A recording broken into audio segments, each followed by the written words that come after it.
Suatu malam yang gelap di tengah hutan daerah pegunungan Banjarmasin, Kalimantan Selatan, tinggallah seorang nenek tua renta, sebut saja namanya Nenek Inah. Dia tinggal bersama seorang cucu perempuannya yang sedang mengandung, sebut saja namanya Ineng. Ineng ditinggal meninggal suaminya sejak hamil 1 bulan. Suaminya meninggal akibat kecelakaan motor dan jatuh ke jurang. Kini yang mengurus Ineng hanyalah Nenek Inah. Nenek Inah pun sangat sayang pada Ineng, karena Ineng satu-satunya cucu dia. Suatu malam diiringi hujan deras, tepat malam Jumat Kliwon, Ineng mau melahirkan.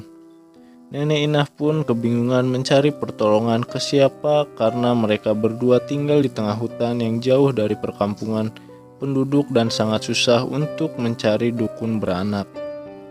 Karena Nenek Inah sangat kebingungan, ia pun memberanikan diri untuk membidani cucunya sendiri. Si Ineng pun terus kesakitan. Tidak berapa lama, Ineng berhasil melahirkan anaknya dengan bantuan Nenek Inah. Akan tetapi ada kejanggalan pada sang bayi. Bayi yang keluar dari rahim Ineng hanya keluar kepala sama organ dalam tubuhnya saja, tanpa ada badan.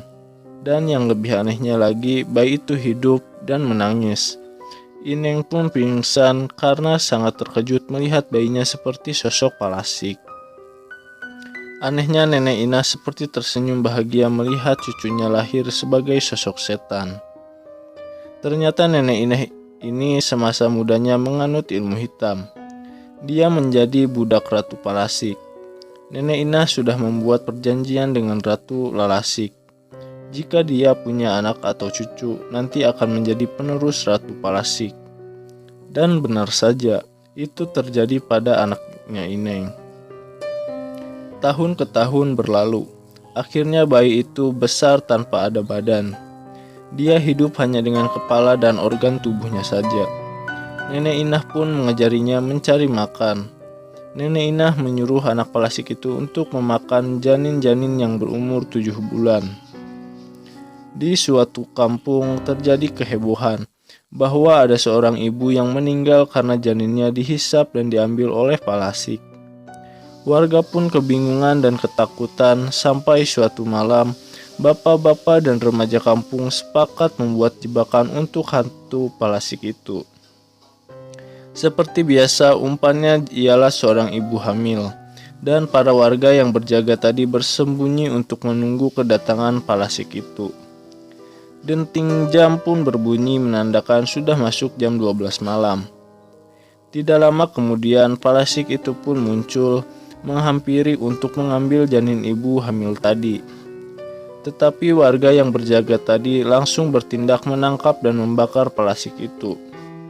Palasik itu pun tidak bisa berkutik lagi.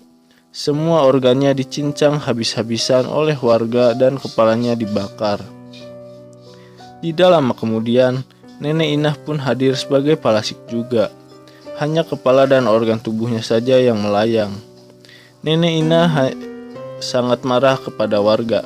Tapi untungnya ada kiai yang bisa menghadapi Palasik Nenek Inah itu. Nenek Inah pun menyerah.